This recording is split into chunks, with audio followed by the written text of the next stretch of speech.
देखिए बच्चों, स्वागत है आप सबका हमारे यूट्यूब चैनल पर। और देखिए, आज हम शुरू करने जा रहे हैं। इससे पहले वाली वीडियो में मैंने आपको जैव विविधता समझाया था, और जो राष्ट्रीय उद्यान है, राष्ट्रीय पार्क है, राजस्थान में 3 राष्ट्रीय पार्क है, उन तीनों के बारे में मैंने बता दिया। रणथंभौर और घाना पक्षी विहार, और जो ये आपका मुकुंदरा हिल्स था तीसरा। ठीक है, जो कि दर्रा राष्ट्रीय पार्क में से दर्रा अभ्यारण्य से अलग हुआ है। दर्रा अभ्यारण्य नाम था पहले, अब उसका नाम मुकुंदरा हिल्स हो गया। क्लियर? तो यहाँ तक हमने पहले पढ़ लिया पुरानी वीडियो में। अब हम उससे आगे पढ़ने जा रहे हैं वन्य जीव अभ्यारण्य, या इनको आप राज्य अभ्यारण्य भी बोल सकते हैं, राज्य उद्यान भी बोल सकते हैं, राज्य पार्क भी बोल सकते हैं। तो टोटल 27 राज्य पार्क हो रहे हैं। अभ्यारण्य का मतलब मैं थोड़ा सा समझा देता हूँ। देखिए, हमने क्या किया, हमने कुछ नहीं किया, हमने संधि कर दिया। अ प्लस भय प्लस अरण्य, अभय और अरण्य। अरण्य का मतलब होता है जो जंगली जानवर होते हैं ना, उनके लिए यूज़ किया गया है अरण्य। तो अरण्य मतलब जो जंगली जीव है उन्हें अभय करना है हमें। तो उन्हें अभय करना मतलब उनसे उनको डर मुक्त करना है। मतलब वो डर किससे रहे हैं आप सोच रहे होंगे, तो वो हम मानव से डर रहे हैं। ठीक है, तो मानवों से डर रहे हैं। तो मानव क्या करते हैं, शुरू से ही शिकार करता आ रहा है अपने खाने के लिए, शौक के लिए, मौज के लिए, मस्ती के लिए, जो भी है। तो उन्हें अभय करना, उन्हें संरक्षित करना, उन्हें बचाना है। क्लियर? तो अभयारण्य का मतलब आपको समझ आ गया होगा क्या होता है। अब हम पढ़ेंगे राष्ट्रीय मरु उद्यान या राष्ट्रीय मरु अभयारण्य। इसके साथ मैंने एक नाम और लिखा है सरिस्का ए, और उसके साथ मैंने एक नाम और लिखा है सज्जनगढ़ अभयारण्य। सज्जनगढ़ अभयारण्य। तो आप सोच रहे होंगे 3-3 नाम एक साथ क्यों लिखे, तो उसके कन्फ्यूज़न को अभी दूर करते हैं आपके लिए। पहली बात जो है, इसके नाम के आगे जो राष्ट्रीय लगा है उस राष्ट्रीय का कोई औचित्य नहीं है, ये केवल इसका नाम है। ये राष्ट्रीय मरु अभ्यारण्य मतलब राष्ट्रीय लेवल का नहीं है, ये है राज्य लेवल का ही है। ये राज्य लेवल का ही, राष्ट्रीय लेवल के तो 3 थे जो हमने पढ़ लिया पिछली क्लास में। आप जाके देखिए, डिस्क्रिप्शन में आपको उसका लिंक मिल जाएगा। आप देखिए, अगर नहीं देखिए तो पहले वो वीडियो देखिए, ये बाद में देखिए, ये सेकंड पार्ट है। क्लियर? तो आपको मज़ा आएगा। अब देखिए, राष्ट्रीय मरु अभ्यारण्य जो है ये है जैसलमेर प्लस बाड़मेर। ठीक है, जैसलमेर और बाड़मेर में ये फैला हुआ है। क्लियर? दोनों जगह में। तो अब क्या है, यहाँ पे रेगिस्तान ही रेगिस्तान है, खाली जगह है पूरी। तो जितना चाहे उतनी जगह में आप आराम से उद्यान बनाइए, पार्क बनाइए, अभयारण्य बनाइए, कोई दिक्कत नहीं है। तो जैसलमेर और बाड़मेर में फैला हुआ है, इसका मतलब क्या हुआ कि यह राजस्थान का सबसे जो है बड़ा पार्क है, या सबसे बड़ा अभयारण्य है। क्लियर? सबसे बड़ा अभयारण्य है ये। और अब मैंने ये देखो सरिस्का साथ में क्यों लिखा है, सरिस्का में से सरिस्का ए अलग हो गया, और ये बन गया राजस्थान का जो है सबसे छोटा अभयारण्य। कौन सा अभयारण्य बन गया ये सबसे छोटा अभयारण्य, इसलिए इसको मैंने इसके साथ में लिखा है। आप कंफ्यूज मत होइए। और सज्जनगढ़ को क्यों यहाँ लिखा है, क्योंकि इससे पहले, जब तक सरिस्का ए नहीं बना था, इससे पहले ये छोटा था सबसे, ये छोटा था, अभी है नहीं ये। ठीक है, ये था, ये सबसे छोटा अभी है, क्योंकि ये नया है और ये पुराना था। तो इन तीनों के बारे में आपको कंपैरिजन से समझ में आया होगा क्यों हम इन्हें तीनों को ही कंपेयर कर रहे हैं, और कंपैरिजन का मतलब क्या है। क्लियर? अब देखिए, मैंने बताया कि राष्ट्रीय मरु अभयारण्य या उद्यान जो है ये राष्ट्रीय नहीं है, इसको राज्य ही है, लेकिन नाम इसका क्या बोल दिया, राष्ट्रीय बोल दिया है। जैसलमेर और बाड़मेर में ये बना हुआ है मरुस्थल, सबसे बड़ा है। कितने एरिया में फैला है ये? 3162 किलोमीटर्स, 3162 स्क्वायर वर्ग किलोमीटर में एरिया में फैला हुआ है ये। क्लियर? इसमें से जो 1900 किलोमीटर जैसलमेर में है, ये ज़्यादा 1900 किलोमीटर जैसलमेर में है, बाकी जो बचा वो इधर बाड़मेर में हो जाएगा। क्लियर? यहाँ तक बात आपको समझ आई? और इसके बाद में जो हम बात करेंगे वो क्या है, ये सबसे छोटा अभयारण्य हो गया। ये केवल 3 किलोमीटर स्क्वायर में फैला हुआ है। कितना छोटा है ये? केवल 3 किलोमीटर स्क्वायर में। ये 3000 किलोमीटर स्क्वायर में है और ये केवल 3 किलोमीटर स्क्वायर में है। तो आप समझ पा रहे हैं कंपैरिजन सबसे बड़ा और सबसे छोटे में कितना डिफरेंस है। ठीक है। अब जो सज्जनगढ़ दुर्ग जो है वो कहाँ पे पाया जाता है? तो ये पाया जाता है हमारे एक पहाड़ी पर। उस पहाड़ी का नाम है बांस दर्रा पहाड़ी। कौन सी पहाड़ी है? बांस दर्रा पहाड़ी। अब ये सज्जनगढ़ का एरिया कितना है? 5 वर्ग किलोमीटर या किलोमीटर स्क्वायर इसका एरिया है। तो आपको समझ आ गया कि हमने इन तीनों को एक साथ क्यों लिखा। तीनों को एक साथ लिखने का मतलब है राष्ट्रीय मरु अभ्यारण्य जो है जैसलमेर बाड़मेर में मिलके बना है, सबसे बड़ा है और इसका एरिया जो है 3162, 31, 3 का डबल 6, 1 का डबल 2, याद रख लीजिए आप। सर इसका ए सबसे छोटा है 3 किलोमीटर, पहले सबसे छोटा सज्जनगढ़ था 5 किलोमीटर। क्लियर? ये जो है बांस दर्रा पहाड़ी पर है सज्जनगढ़ अभ्यारण्य। अब इसके बाद में आप मान लो कि ये जो मैंने बनाया है ये आपके मरु अभ्यारण्य। क्लियर? तो ये 2 जिलों में फैला हुआ है। तो ऊपर जैसे कि मान लो ये जो है जैसलमेर है और ये वाला एरिया जो है ये है बांसवाड़ा। ओ सॉरी, बांसवाड़ा नहीं, बाड़मेर है ना, बाड़मेर। बांसवाड़ा कहाँ चले गए? क्लियर? तो इधर जो जैसलमेर में यहाँ पे जो है ये बना हुआ है आकल would fossil park. Fossil park का मतलब होता है, फॉसिल पार्क का मतलब होता है जो कंकाल होते हैं ना पुराने ज़माने के, वो यहाँ ला के रख दिए जाते हैं बहुत बड़े बड़े। तो फॉसिल, एक फॉसिल जो है वो तो बहुत ही बड़ा है, बहुत बड़ा है यहाँ पे, तो उसको बोलते हैं कि ये जुरासिक काल के। और इस पार्क को कई बार जैसलमेर में सुधासरी पार्क भी बोलते हैं। क्या बोलते हैं? सुधासरी पार्क, ये नाम भी इसको बोलते हैं। फॉसिल्स मतलब जो दब गए थे पुराने ज़माने में, ठीक है, तो वो सारे। तो 7 मीटर लंबा फॉसिल रखा हुआ है यहाँ पे, बहुत लंबा है। क्लियर? तो आपको इसका ध्यान रखना है कि आकलवुड फॉसिल पार्क कहाँ पे है? मरुस्थल में है, मरु अभ्यारण्य में है, राष्ट्रीय मरु अभ्यारण्य में है। इसमें 7 मीटर लंबा फॉसिल्स रखा हुआ है। ये कहाँ? जैसलमेर में। क्लियर? और इसका जो नाम है वो क्या है? सुधासरी पार्क, सुधासरी भी बोलते हैं इसको। क्लियर? तो आप ध्यान रखिए। क्लियर? और इसको कब जोड़ा गया? 1981 में। 1900। तो देखिए हमने क्या क्या पढ़ लिया। राष्ट्रीय मरु अभ्यारण्य जैसलमेर और बाड़मेर में है, सबसे बड़ा अभ्यारण्य है, 3162 किलोमीटर में फैला हुआ है। ये कब बना था? 1981 में। यहाँ पे जो है आकलवुड फॉसिल पार्क है, जीवाश्म पार्क है ये। क्या है ये? जीवाश्म पार्क। तो ये चीज़ तो आपको ध्यान रखनी कि आकलवुड फॉसिल पार्क है कहाँ? जैसलमेर में है। आपको इतना तो ध्यान रखना है, ये चीज़ बता दी। दूसरा हमने सरिस्का ए देखा था। सरिस्का जो है वो अलवर में है, पर सरिस्का ए है, ये सबसे छोटा है, 3 किलोमीटर केवल।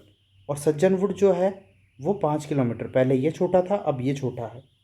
क्लियर? यहाँ तक जो चीज़ें हमने डिस्कस की है वो आपको बिल्कुल याद हो जानी चाहिए, बहुत इम्पोर्टेंट चीज़ें हैं। और अभयारण्य से क्वेश्चन, अब देखो यहाँ पे और क्या पाया जाता है, यहाँ पे पाया जाता है, अब और जो है यहाँ पे क्या पाया जाता है, तो यहाँ पे पाया जाता है गोडावण, गोडावण पक्षी। ठीक है, तो ये इम्पोर्टेंट क्यों है, क्योंकि ये राज्य पक्षी है। क्या है ये, राज्य पक्षी है। इसको शर्मिला पक्षी भी बोलते हैं, साइड में बैठा रहता है ये। ठीक है, थोड़ा सा शर्मिला टाइप का है ये। क्लियर। तो ये जो हम पढ़ रहे हैं राष्ट्रीय मरु अभ्यारण्य, ये इम्पोर्टेंट है। इसी में बात हो रही है, क्या है, गोडावण पक्षी भी यहीं पाया जाता है। इसी गोडावण को बोलते हैं माल मोरडी, सोन चिड़िया। क्या नाम दिए इसके, सोन चिड़िया। ठीक है, और इसके बहुत सारे नाम हैं। ये पेड़ पे नहीं बैठता है। कहाँ नहीं बैठता है, पेड़ पे नहीं बैठता ये। ठीक है, पेड़ पे जाके नहीं बैठता, शर्मिला पक्षी। देखो दोस्तों, गोडावण पक्षी के बारे में पढ़ रहे थे हम। गोडावण पक्षी जो है, लाठी सीरीज़ में आपने पढ़ा है कि धावण, लीलण और सेवण घास जो होती है, वो गोडावण पक्षी का जो है वहाँ पे जाके बच्चे देते हैं। जन्मस्थली है ना, वहीं पे जाके प्रजनन स्थली है गोडावण पक्षी की। तो मतलब गोडावण पक्षी कहाँ रहता है, जैसलमेर बाड़मेर साइड में ज़्यादा पाए जाएंगे। तो गोडावण पक्षी जो है वो इसी पार्क में, अभ्यारण्य में गोडावण पक्षी भी पाया जाता है। गोडावण पक्षी is like very very very important for your exams. क्यों क्यों इम्पोर्टेंट है, क्योंकि ये राज्य पक्षी है हमारा। इसके नाम है बहुत सारे। नाम क्या क्या है इसके, बहुत सारे नाम है। पहला नाम है माल मोरडी, सोन चिड़िया। ये थोड़ा शर्मिला टाइप का पक्षी है। कैसा पक्षी है ये, शर्मिला है ये, शर्मिला पक्षी है। ये ना पेड़ के ऊपर जाके नहीं बैठता, नीचे रहता है। ठीक है, माल मोरडी, सोन चिड़िया, होकना या गुदनमेर। ठीक है, ये सब इसके नाम है। अफ्रीका का है ये। गुजरात में इसको घोटाड़ बोलते हैं। क्या बोलते हैं गुजरात में, घोटाड़ बोलते हैं। और ये सर्वभक्षी है। सर्वभक्षी का मतलब होता है कि ये कीट और कीड़े वगैरह को भी खाता है, खाएगा। तो इसलिए क्या होता है कि जो फसलें हैं, किसान जो है वो खेती बाड़ी में जो कीट आ जाते हैं खेतों में फसल को खाने के लिए, उसे ये पक्षी खा जाता है, गोडावण खा जाता है। इसलिए पक्षियों का मित्र बोलते हैं इसको। और इतने सारे नाम है, इतनी सारी क्वालिटीज़ है, इस वजह से इसे राष्ट्रीय पक्षी का दर्जा दिया गया है। ये मोर के जैसा दिखता है। ठीक है, कैसा दिखता है, मोर के जैसा। ज़्यादा स्पेशल वो बात नहीं है, लेकिन ये सारी चीज़ें मैंने आपको बता दी। क्लियर। तो यहाँ तक आपको बहुत बढ़िया चीज़ें बता दी गई है, इसको आप समझिए। गोडाउन के बारे में सब कुछ बता दिया। ये आकलवुड फॉसिल पार्क जो है, फॉसिल्स का मतलब होता है जीवाश्म, तो जीवाश्म पार्क है। इसका आपको बिल्कुल ध्यान रखना है, कहाँ पे है, क्या है। 7 मीटर लंबा और ये चीज़ है। और इसकी जो ये एरिया है, ये भी कई बार एग्ज़ाम में पूछा गया है। 3162 किलोमीटर। 1981 में इसको मरु अभ्यारण्य का दर्जा मिला है। जैसलमेर में लगभग इतना है, बाड़मेर में बाकी है। सरिस्का ए 3 किलोमीटर। सज्जनगढ़ अभ्यारण्य 5 किलोमीटर। छोटा पहले था, अभी सबसे छोटा यही है। क्लियर। तो गोडावण के बारे में पूछ लेते हैं। तो अब पूछ लेते हैं कि गोडावण कहाँ कहाँ पाया जाता है। तो पाया जाता है, ठीक है, एक तो सांकलिया अजमेर में, ठीक है, सोरसन 12, और तीसरा इस अभ्यारण्य में। तो इन जगह पे गोडावण पाया जाता है। गोडावण पक्षी जो है पाया जाता है। यहीं पे पाया जाता है, अजमेर साकलिया में, सोरसन, बारा में, और तीसरा इसमें। क्लियर? इसमें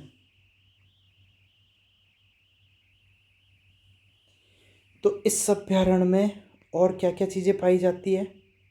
तो कोबरा, कोबरा भी इसी अभ्यारण्य में मिलेगा। किंग कोबरा, काला सांप जो है, काला सांप। ठीक है, तो ये चीज़ इम्पोर्टेंट है। गोडावण कहाँ कहाँ पाया जाता है, समझ आ गई बात आपको? अब यहाँ तक अगर आपको चीज़ें समझ आई है, पढ़ाने का तरीका पसंद आया, तो उस वीडियो को आप लाइक कर लीजिए और चैनल को सब्सक्राइब कर दीजिए। अगर आपने अभी तक हमारे चैनल को सब्सक्राइब नहीं किया तो ज़रूर सब्सक्राइब कर दीजिए, क्योंकि देखिए मतलब ये चीज़ें जो है आपको कहीं नहीं मिलेगी। सारा मैंने कैटेगराइज करके लेके आया हूँ मैं, सबसे बड़ा कौन सा है, छोटा कौन सा है, क्या क्या मिल रहा है, कहाँ पे क्या चीज़ फेमस है, कैसे क्वेश्चंस बन सकते हैं। आकलवुड पार्क पर बहुत बार क्वेश्चन बना है। एक क्वेश्चन ये बनता है इसके एरिया पर, कितने एरिया में फैला हुआ है। सबसे छोटे का एरिया पूछ लेगा, सबसे बड़े का पूछ लेगा, या आपको बढ़ते हुए क्रम या घटते हुए क्रम में भी पूछ लेगा। अगर आप RSSI और जो है ग्राम विकास अधिकारी इस लेवल के एग्ज़ाम दे रहे हैं तो आपसे अच्छे क्वेश्चन पूछे जाएंगे बढ़ते हुए और घटते हुए क्रम में। अब देखो, इस पार्क में अक्कलवुड फॉसिल पार्क या फिर जो ये अपना मरु अभ्यारण्य जो है, इसमें पाइपलाइन बिछा करके पानी लाया गया है। क्या लाया गया है? पानी लाया गया है। जिसे इस पाइपलाइन को बिछा करके पानी लाया, इसको क्या बोला है? गजनर। क्या बोला है इसको? गजनर। तो ये एक इम्पोर्टेंट बात और निकल के आती है, गजनर बोला है। किसे गजनर बोला है? क्योंकि पाइपलाइन बिछा करके पानी को लेकर के आए हैं तो उसे गजनर बोला गया है। बहुत देखिए मतलब स्लोली स्लोली पढ़ेंगे अपन। क्यों पढ़ेंगे इतना स्लोली? क्योंकि चीज़ें और ये सारे पार्क जो है ये आपको है ना एक बार में याद नहीं हो जाएंगे। ऐसा आप सोच रहे हो कि ये वीडियो मैं देख लूँ और एक बार में याद हो जाए। इसको आप नोट्स बनाइए, अपने साथ रखिए और रोज़ का एक एक पार्क याद कीजिए, तब आपको याद होगा। ऐसे सारे इकट्ठे याद नहीं हो जाएंगे। समझ आ रही बात आपको? सारे एकदम इकट्ठे आपको याद कभी नहीं होंगे। आप अगर इकट्ठे करके रट्टा मारने लगेंगे तो याद नहीं होंगे। और अब मैं आपको बोल रहा हूँ कि अगर आपको RS प्री की तैयारी करनी है तो आप हमें ज्वाइन कर सकते हैं। और दूसरे राजस्थान के जो भी REET first grade second grade जो भी एग्ज़ाम्स हो रहे हैं, BSTC PTT के फॉर्म अभी भर दिए गए हैं, उनके बैचेस नए शुरू होने वाले हैं। अगर आपने सब्सक्राइब नहीं किया है तो सब्सक्राइब कर दीजिए, चैनल को लाइक कर दीजिए और अपने दोस्तों के साथ शेयर कर दीजिए, ताकि वो लोग भी इसको देख पाएँ। और नई चीज़ें बता रहा हूँ मैं आपको, बिल्कुल आप जब तक सब्सक्राइब नहीं करेंगे ना तब तक आपको वीडियोस जो नए नए वीडियो आते रहेंगे वो मिल नहीं पाएंगे। तो सब्सक्राइब करना बहुत ज़रूरी है। क्लियर? अब नेक्स्ट देखते हैं, अगला देखते हैं अब। ठीक है, अगले में क्या है कि आप ले लीजिए, ये आपका राजस्थान है जैसे। ठीक है, तो मान लो, ठीक है, थोड़ा नक्शा सही नहीं बना है बट ठीक है। तो इधर की तरफ जो पड़ रहा है चूरू, इधर की तरफ आपके पड़ जाएगा ताल छापर। ये ताल छापर अभ्यारण्य जो है ये स्पेशली आपको ध्यान रखना है, काला हरिण के लिए प्रसिद्ध है ना। एशिया का सबसे बड़ा पार्क जो है ये कृष्ण मृग अभ्यारण्य। ठीक है, कृष्ण मृग अभ्यारण्य। क्लियर? तो ये इसकी खासियत है सारी। ये बातें आपको बिल्कुल ध्यान में रखनी है। क्लियर? और चीज़ों को लेकर के चलना। तो अब देखिए बच्चों, ताल छापर अभ्यारण्य की हम बात कर रहे थे। तो ताल छापर,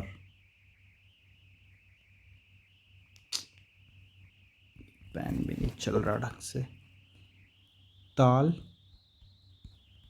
छापर, ठीक है। तो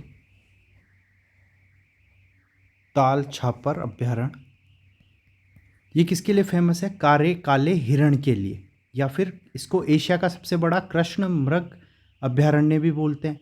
जो मतलब कृष्ण मृग और काला हिरण एक जैसे ही है।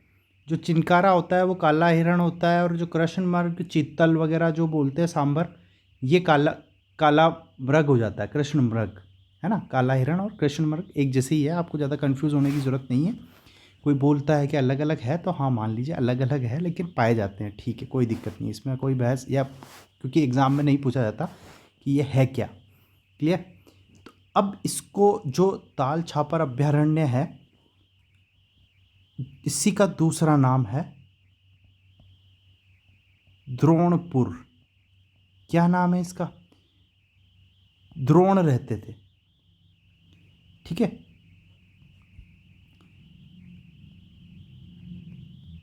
ये इसमें द्रोणपुर इसका दूसरा नाम है, क्योंकि द्रोण यहाँ पे रहे थे, गुरु द्रोण, ठीक है। एक और इसमें कुर्जा पक्षी आता है। कौन सा पक्षी आता है? कुर्जा पक्षी।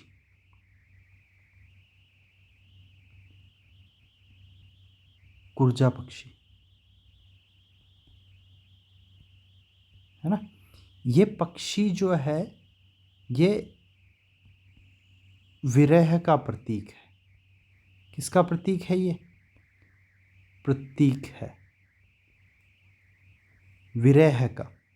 विरह मतलब ये बहुत दूर से आते हैं कुर्जा पक्षी, तो अपनी जो भी इनकी वाइफ या गर्लफ्रेंड जो भी होती है उनसे दूर हो जाते हैं, तो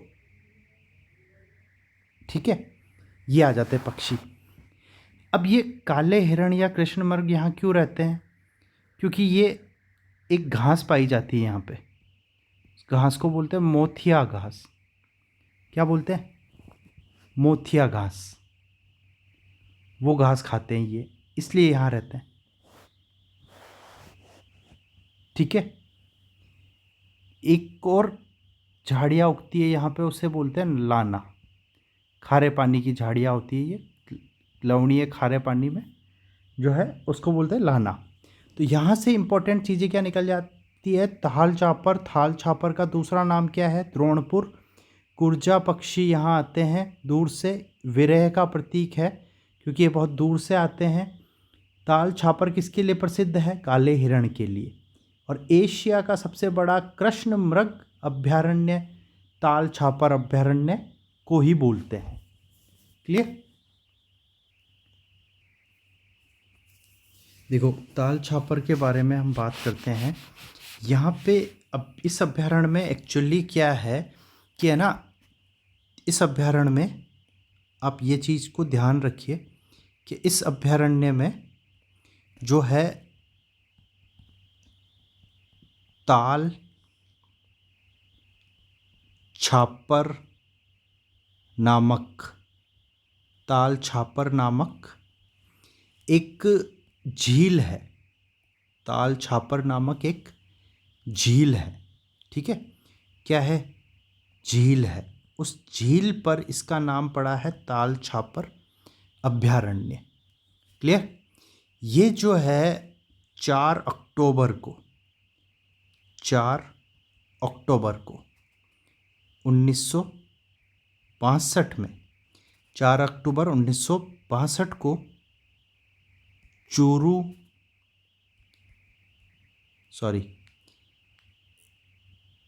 चूरू जिले की सुजानगढ़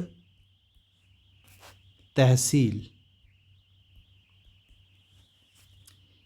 के 7.19 वर्ग किलोमीटर, 7.19 वर्ग किलोमीटर क्षेत्र में स्थापित किया गया।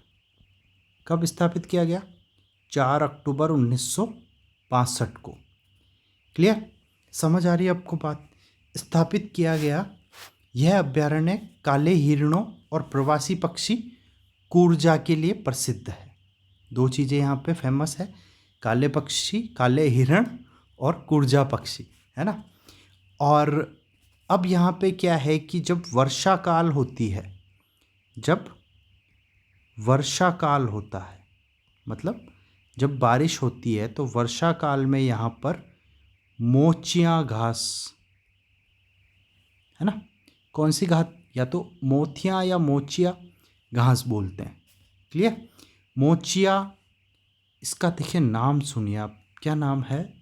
घास उग जाती है वर्षा काल में, उस घास का जो नाम है वो है मोचिया।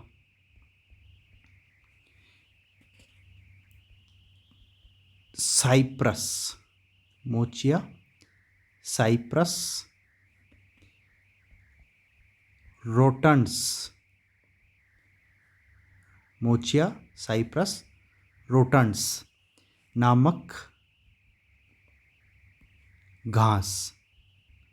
घास भी कैसी है? ये नरम घास है। कैसी घास है? नरम घास है। तो ये नरम घास उगती है और इस नरम घास को जो है कृष्ण मृग मतलब काले हिरण खाते हैं। क्लियर? ये चीज़ आपको ध्यान रखनी है।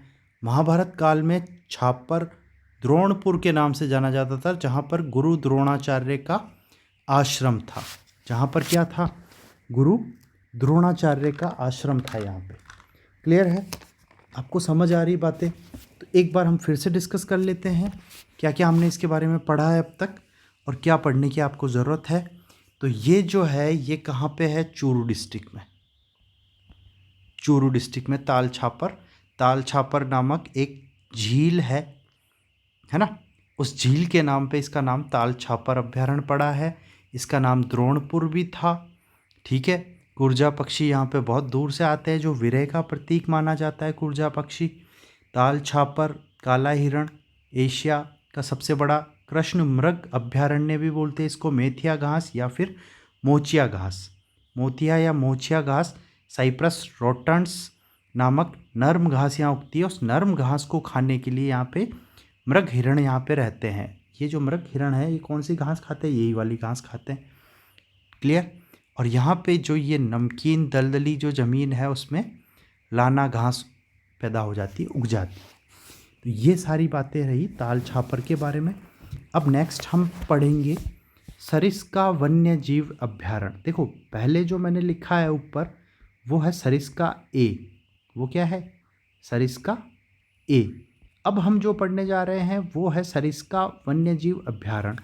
ये सरिस्का ए जो है ये इसी में से अलग हुआ है, इसी में से अलग हुआ है। तो आप कंफ्यूज मत होइए, सरिस्का और सरिस्का ए दो अलग अलग है।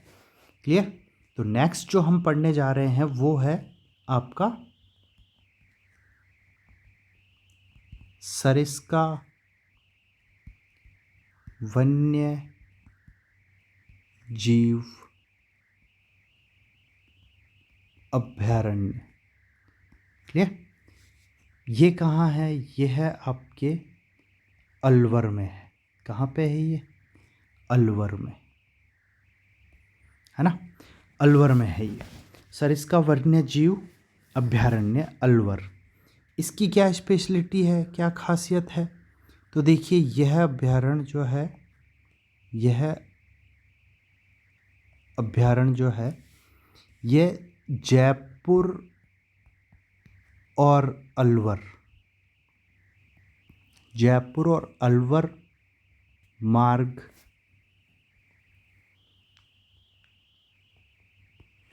मार्ग पर अलवर से 35 किलोमीटर अंदर की तरफ है। किधर है? 35 किलोमीटर की दूरी पर है। 492.29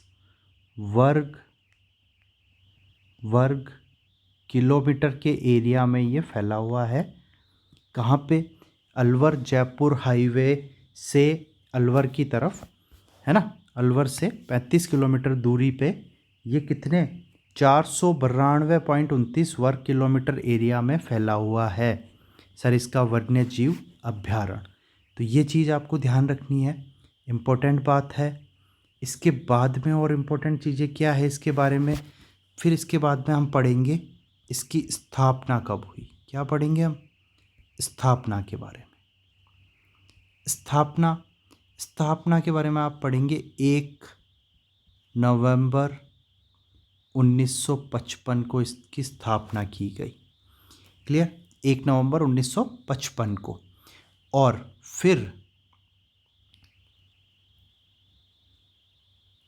फिर बाद में एक और यहाँ से इम्पोर्टेंट डेट निकल करके आती है 1982 को।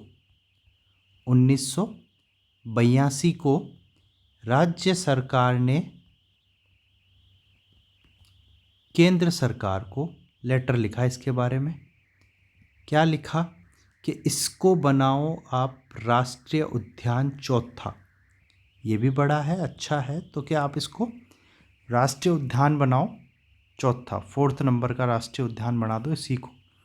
सरिस्का वन्य जीव अभ्यारण्य को राष्ट्रीय उद्यान बना दो। लेकिन ये प्रस्ताव जो है अभी विचाराधीन है। क्या है ये? विचाराधीन है। अभी इसको राष्ट्रीय उद्यान नहीं बनाया गया है, केंद्र सरकार से मंजूरी आई नहीं है। क्लियर? तो 1 नवंबर 1955 को इसकी स्थापना हुई और 1982 में केंद्र सरकार के पास में प्रपोजल भेजा गया कि इसको राष्ट्रीय उद्यान बनाया जाए, लेकिन अभी वो नहीं बनाए है ये, है ना, विचाराधीन है। कोई दिक्कत नहीं, जब भी बन जाएगा। अब देखिए अगला क्या पॉइंट है इसमें। इस अभ्यारण्य में कास्का, क्या है? कास्का एवं कांकनवाड़ी, कास्का एवं काकनवाड़ी के पठार पाए जाते हैं, है ना, पठार स्थित है।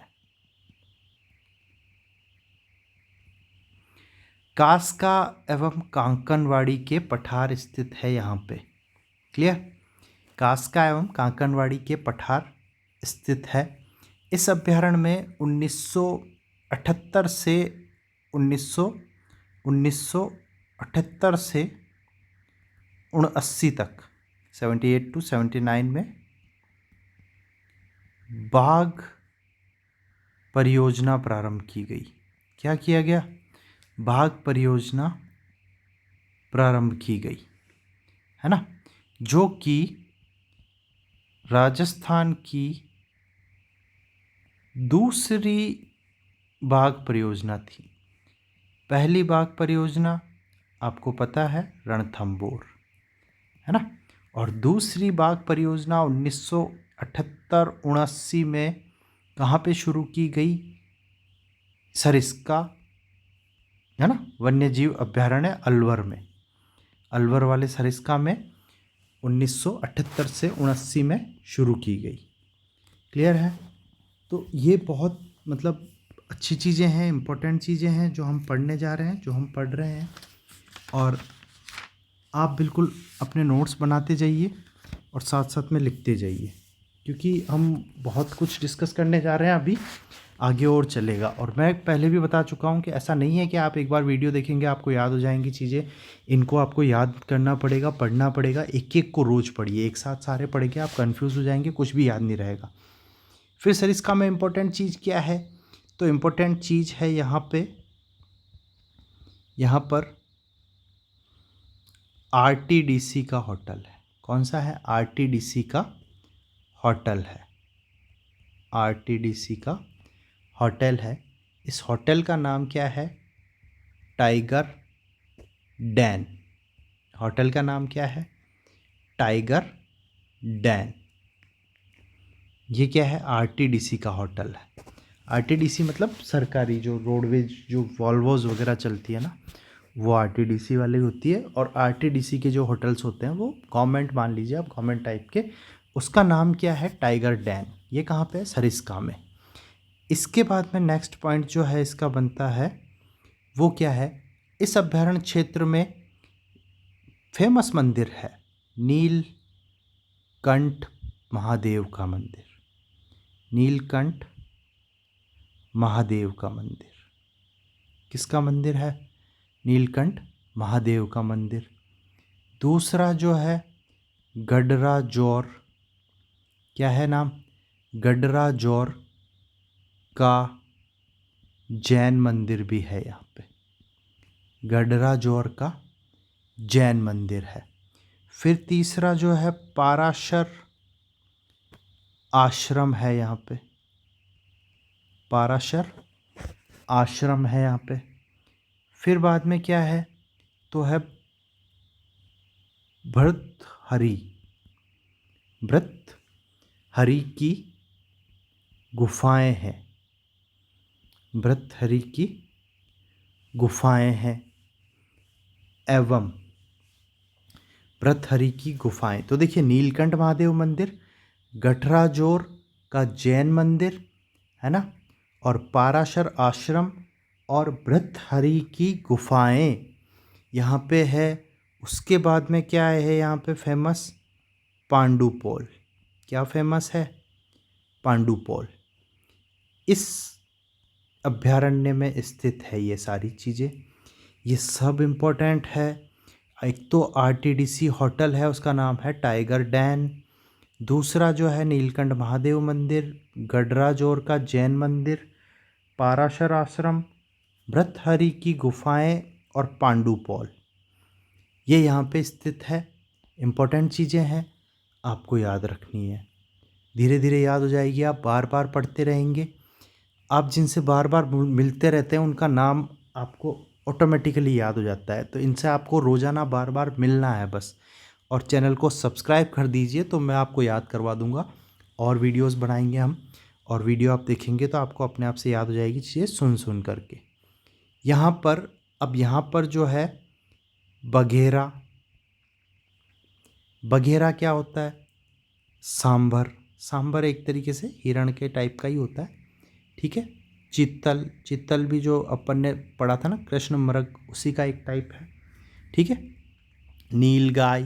नीलगाय के सींग नहीं होते हैं, चित्तल के सींग होते हैं। थोड़ा सा डिफरेंस है, बाकी सिमिलर ही दिखते हैं ये सब, है ना। फिर बाद में आ गया काला खरगोश। यहाँ पे काला खरगोश मिलेगा आपको। कैसा खरगोश मिलेगा? काला खरगोश। और जो सबसे इम्पोर्टेंट है वो है हरे रंग के, यहाँ पे आपको मिलेंगे कबूतर, है ना। कबूतर, जा वाले कबूतर। तो कबूतर भी कैसे मिलेंगे? हरे रंग के कबूतर, हरे कबूतर मिलेंगे आपको। क्लियर? तो यहाँ तक ये चीज़ें इम्पोर्टेंट बातें मैं आपको बता रहा हूँ। लिखते जाइए आप अपने नोट्स में, और नोट्स तैयार कीजिए। अब जो है एक और इम्पोर्टेंट बात है, हमारा जो राष्ट्रीय पक्षी है, जो हमारा राष्ट्रीय पक्षी है कौन सा है? मोर। राज्य पक्षी है गौड़ावन तो, लेकिन राष्ट्रीय पक्षी जो है वो मोर है। उसकी सर्वाधिक संख्या जो है वो सरिस्का अभ्यारण्य में ही मिलती है। तो मोर की जो सर्वाधिक संख्या है, सबसे ज़्यादा मोर कहाँ मिलते हैं? सरिस्का में। सर्वाधिक मोर कहाँ मिलते हैं? सरिस्का अभ्यारण्य में।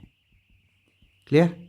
तो सर्वाधिक मोर कहाँ मिल रहे हैं? राष्ट्रीय पक्षी मोर जो है, सर्वाधिक मोर सरिस्का में ही मिल रहे हैं।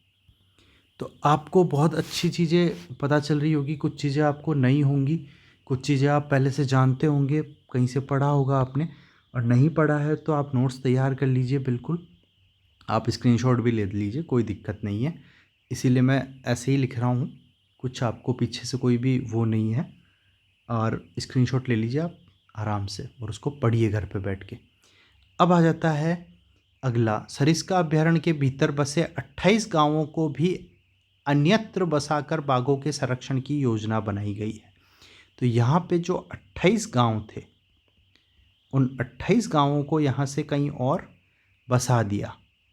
तो अन्यत्र बसा दिया, किसके लिए?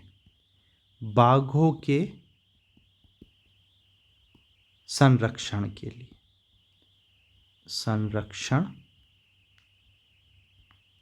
संरक्षण के लिए। क्लियर? तो 28 गांवों को अन्यत्र बसा दिया बाघों के संरक्षण के लिए। ये सारी डिटेल में बातें रही किसकी? सरिस्का वन्य जीव अभयारण्य की। क्लियर?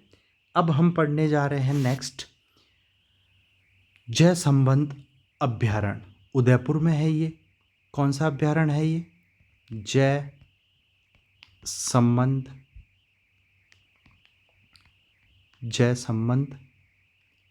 अभयारण्य। जय संबंध अभयारण्य। अब ये जय संबंध, राजसंबंध सब कहाँ पे है? उदयपुर में। तो आपको याद हो जाएगा ये कहाँ है? उदयपुर में। एक ट्रिक है बहुत अच्छी, उससे मैं आपको याद करवा दूंगा, वीडियो के अंत में बताऊंगा, जिससे आपको कौन से संभाग में कौन से अभयारण्य आ रहे हैं वो चीज़ आपको पता चल जाएगी, याद हो जाएगी इजीली। अब देखिए, पहला जो इसमें चीज़ है कि इसकी स्थापना कब हुई, है ना? स्थापना, तो स्थापना कब हुई? 1 नवंबर 1955 को। स्थापना कब हुई? 1 नवंबर 1955 को उदयपुर से 50 किलोमीटर दूर जय संबंध झील के किनारे पर। कहाँ पे? जय संबंध झील के निकटवर्ती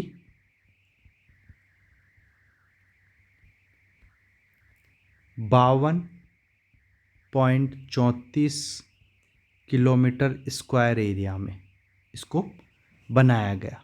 ये एरिया भी आपको ध्यान रखना है, 52.34 किलोमीटर स्क्वायर एरिया में इसको बनाया गया। शीतकाल में यहाँ पर जो सर्दियाँ होती है तब यहाँ पे शीतकाल में यहाँ पे क्या होता है? देखियो, 112 जो प्रजातियां हैं,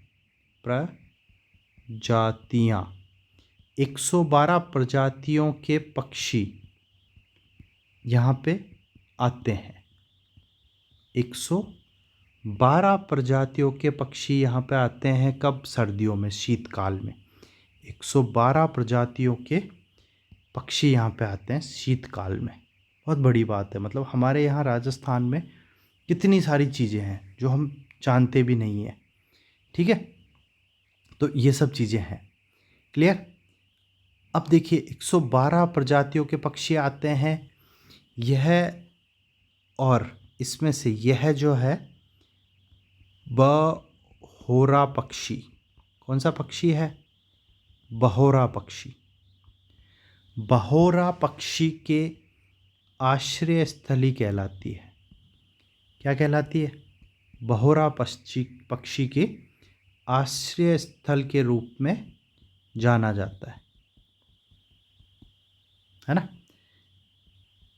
जाना जाता है, या इसको विशेष पहचान दी गई है। किसके लिए? बहोरा पक्षी के आश्रय के लिए।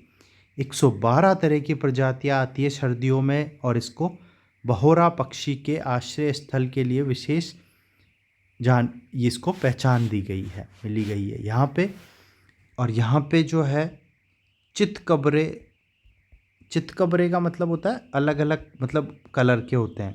कहीं से कलर अलग होगा, कहीं से धब्बे जैसे लगे होते हैं। चितकबरे हिरण मिलते हैं यहाँ पे, और यहाँ पे सांभर मिलते हैं, है ना? सांभर मिलते हैं, या यहाँ पे जंगली सुअर मिलते हैं, या यहाँ पे चीता मिलता है, या फिर तेंदुआ मिलता है ना? तेंदुआ और काला भालू मिलता है यहाँ पे।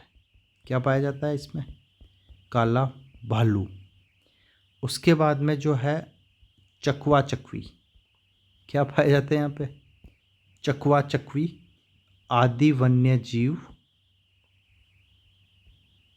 वन्य जीव यहाँ पाए जाते हैं, मिलते हैं। ठीक है, तो एक तो चकवा चकवी आपके लिए नया है, चितकबरे हिरण है, जंगली सुअर है, चीता है, तेंदुआ है और काला भालू है। ये स्पेशली आपको ध्यान रखना है। और 112 प्रजातियों के पक्षी सर्दियों में आते हैं यहाँ पे। और जो बहोरा पक्षी है उसकी आश्रय स्थली इसको कहा जाता है। मतलब बहोरा पक्षी जो है वो बहुत दूर से यहाँ पे आश्रय लेने के लिए आते हैं, हर साल यहाँ पे आते हैं, बराबर आते रहते हैं। अब जो है अगला हम पढ़ेंगे, अगला है वन विहार। क्या है अगला? वन विहार अभ्यारण्य, है ना। अब ये वन विहार अभ्यारण्य कहाँ पे है? तो ये है आपके धौलपुर में। कहाँ पे है ये? आपके धौलपुर में। तो देखिए, जो अभ्यारण्य आपके डिस्ट्रिक्ट में, आपके एरिया में, वो तो आपको इजीली याद हो जाएंगे। और बाकी आप एक एक करके रोज़ इसको पढ़ते रहिए। रोज़ लगातार आप पढ़ेंगे, ध्यान देंगे, तो आपको चीज़ें याद होती जाएगी धीरे धीरे। तो अब देखिए, हमने क्या देखा है कि वन विहार अभ्यारण्य धौलपुर में है। ठीक है, यह अभ्यारण्य धौलपुर से 20 किलोमीटर दूर राम सागर झील के पास। कहाँ पे है ये? राम सागर झील के पास। धौलपुर से कितना है ये? 50 किलोमीटर दूर। धौलपुर से 20 किलोमीटर। धौलपुर से 20 किलोमीटर दूर राम सागर झील के पास 25.60 किलोमीटर स्क्वायर एरिया, इतने क्षेत्र में ये फैला हुआ है। क्या है ये? फैला हुआ है। तो वन विहार अभ्यारण्य धौलपुर में है। धौलपुर से 20 किलोमीटर दूर राम सागर झील के पास 25.60 किलोमीटर स्क्वायर एरिया में ये फैला हुआ है। इसके बाद में आगे क्या है? इसकी स्थापना कब हुई? तो स्थापना कब हुई इसकी स्थापना हुई 1 नवंबर 1955 को। कब हुई स्थापना? 1 नवंबर 1955 को। यहाँ पर प्रमुख रूप से जो जीव पाए जाते हैं उसमें है, पहला है रीछ, दूसरा है शेर भी मिलते हैं यहाँ पे, चीता, सांभर, है ना। मतलब ये थोड़ा खतरनाक वाला, चीतल, बघेरा और नीलगाय यहाँ पे मिलती है, नीलगाय। क्लियर? तो ये वन्य जीव यहाँ पे पाए जाते हैं और इनके नाम आपको ध्यान रखना है ना। और अब यहाँ पे एक झील और पाई जाती है ना। यहाँ पे झील पाई जाती है और धौलपुर जो है वो, पहली बात तो है कि चंबल नदी के पास है ना। तो चंबल नदी की निकटता एक तो, है ना। चंबल नदी तथा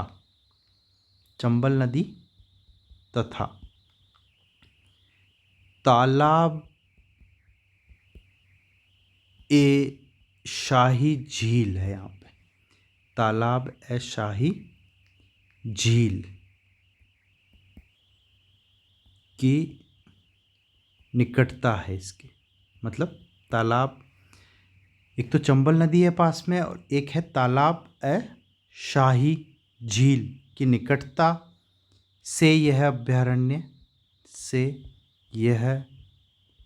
अभ्यारण्य पक्षियों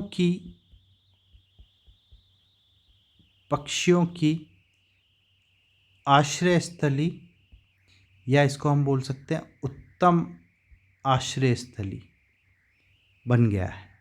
उत्तम आश्रय स्थली बन गया है। क्लियर? यहाँ तक चीज़ें आपको क्लियर हो गई होगी। वन विहार अभ्यारण्य धौलपुर से 20 किलोमीटर दूर रामसागर झील के पास 25.60 किलोमीटर स्क्वायर एरिया में फैला हुआ है, जिसकी स्थापना 1 नवंबर 1955 को की गई थी। शेर, रीछ, चीता, सांभर, चीतल, बगेरा, नीलगाय आदि जीव यहाँ पे पाए जाते हैं। और चंबल नदी तथा तालाब है शाही झील की निकटता के कारण यह अभ्यारण्य पक्षियों की उत्तम आश्रय स्थली बना हुआ है।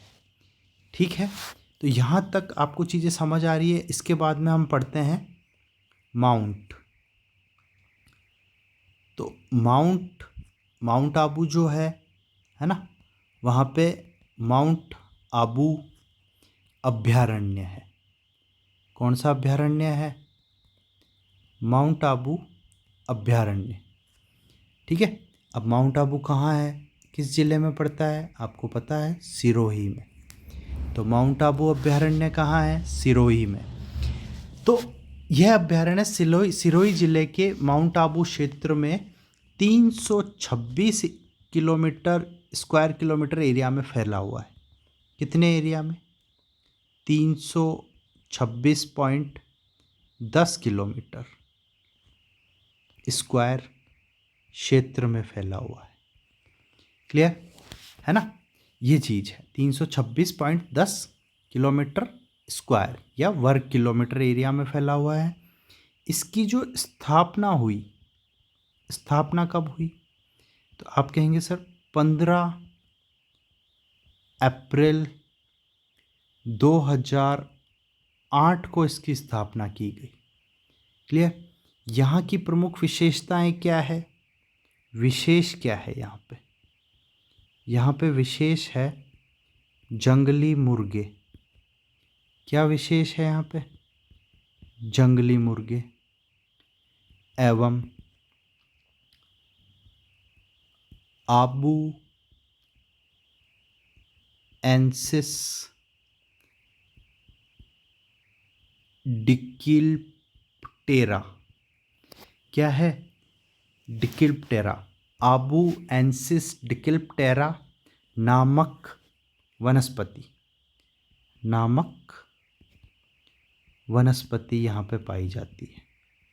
तो इस वनस्पति का नाम भी आप ध्यान रखिए, क्योंकि ऐसे अटपटे नाम पूछ लिए जाते हैं कभी एग्ज़ाम में, है ना।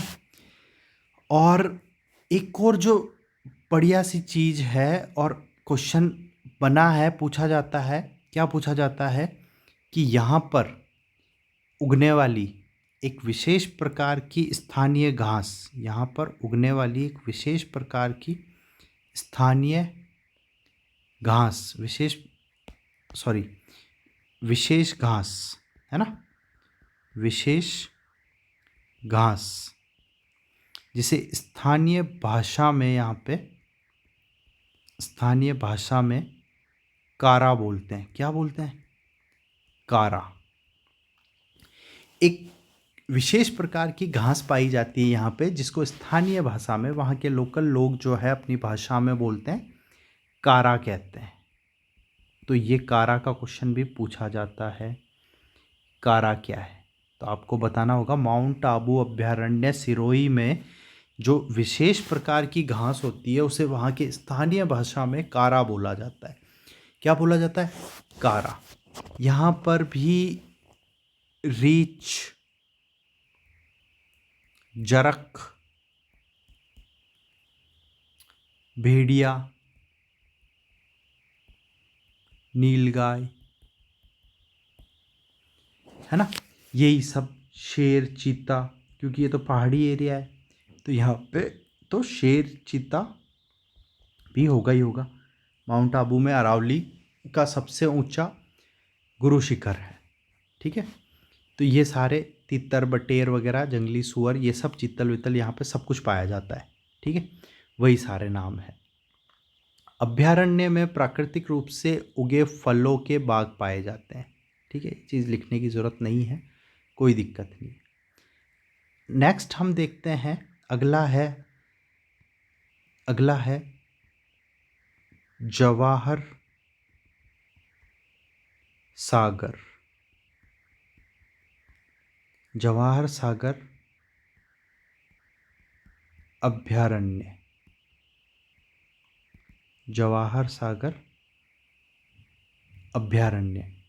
ये जवाहर सागर अभयारण्य कहाँ पे है? कोटा और बूंदी में। ये कहाँ पाया जा रहा है?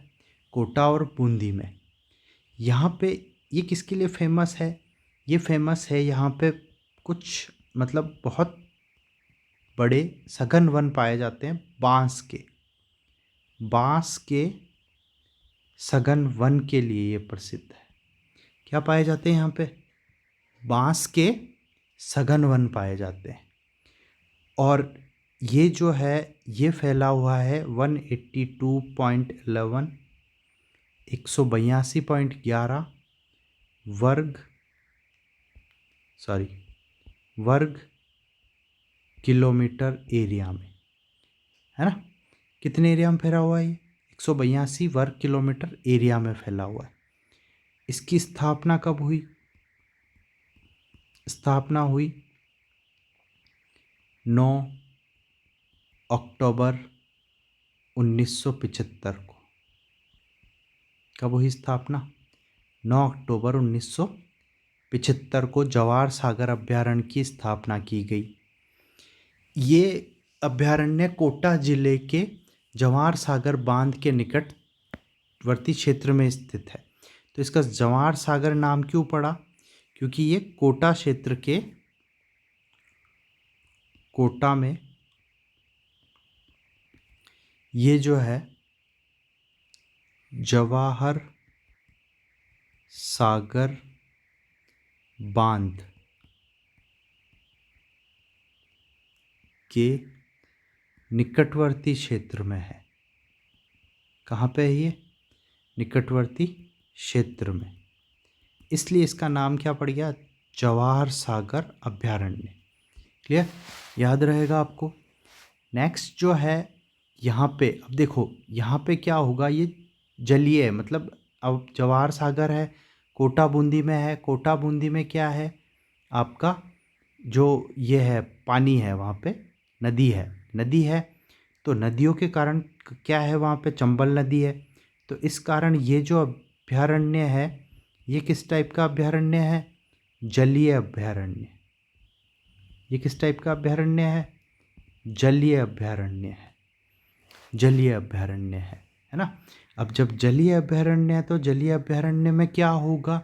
तो इसमें होंगे घड़ियाल, मगरमच्छ, कछुए, मछली, ये सब चीज़ें यहाँ पे पाई जाएगी, है ना। ये चीज़ें पाई जाएंगी यहाँ पे। तो समझने वाली बात है, नॉर्मल सी बात है, आपको याद रह जाएगा कि ये जो है जलीय अभयारण्य है क्योंकि ये कोटा और बूंदी चंबल नदी के जवाहर सागर बांध के निकटतम है, इसलिए जलीय अभयारण्य है। और जलीय अभयारण्य है और यहाँ पर और क्या क्या चीज़ें विशेष है इसमें? तो इसमें विशेष है एक कोटा बांध।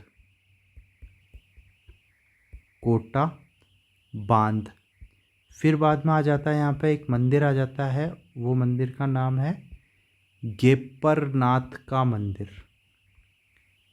क्या मंदिर का नाम है? गेपरनाथ का मंदिर। गेपरनाथ का मंदिर। और फिर बाद में नेक्स्ट आ जाता है गरडिया महादेव। क्या आ जाता है नेक्स्ट? गरडिया महादेव यहाँ पे स्थित है। गरडिया महादेव, कोटा बांध और गेपरनाथ मंदिर। तो ये बातें हुई। जवाहर सागर अभयारण्य कोटा बूंदी में है। बांस के सघन वन यहाँ पे पाए जाते हैं 182.11 किलोमीटर स्क्वायर किलोमीटर एरिया में ये फैला हुआ है। इसकी स्थापना हुई 9 अक्टूबर 1975 को कोटा में जवाहर सागर बांध पर के निकट ये अभयारण्य बना गया है, इसलिए इसे जलीय अभयारण्य बोलते हैं। जलीय अभयारण्य बोलते हैं इसलिए इसमें क्या है? घड़ियाल, मछलियाँ और कछुए और मगरमच्छ यहाँ पे पाए जाते हैं स्पेशली। ठीक है। इसके बाद में हम नेक्स्ट देखते हैं कुंभलगढ़ अभयारण्य, है ना। कुंभलगढ़ अभयारण्य तो कुंभलगढ़ अभयारण्य की बात हम करेंगे। तो कुंभलगढ़ अभयारण्य या कुंभलगढ़ कहाँ है? तो ये है आपके, सबसे पहले तो कौन से डिस्ट्रिक्ट में आता है? तो आप कहेंगे सर राजसमंद में, है ना। और थोड़ा सा इसका भाग जो है पाली में भी आता है और उदयपुर में भी आता है। ये तीनों जगह पर फैला हुआ है। तो तीनों ज़िले में फैला हुआ है। इसका फैलाव जो है लगभग 610.53 किलोमीटर स्क्वायर एरिया में ये फैला हुआ है। स्थापना इसकी कब की गई? 13 जुलाई 1971 में, 13 जुलाई 1971 में की गई। ये अभयारण्य सांभर, यहाँ पे क्या मिलते हैं? सांभर, रीछ, भालू,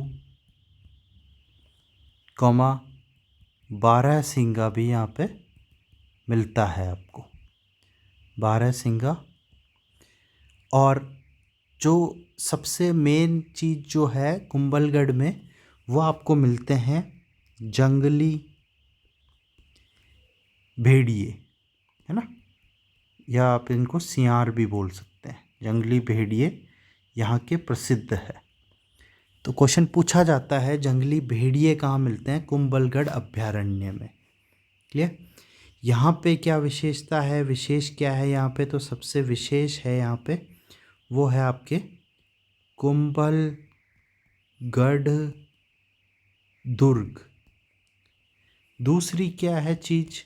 जैन तीर्थ रणकपुर। क्या है स्पेशल? जैन तीर्थ रणकपुर। और तीसरा जो है आपके मुंछला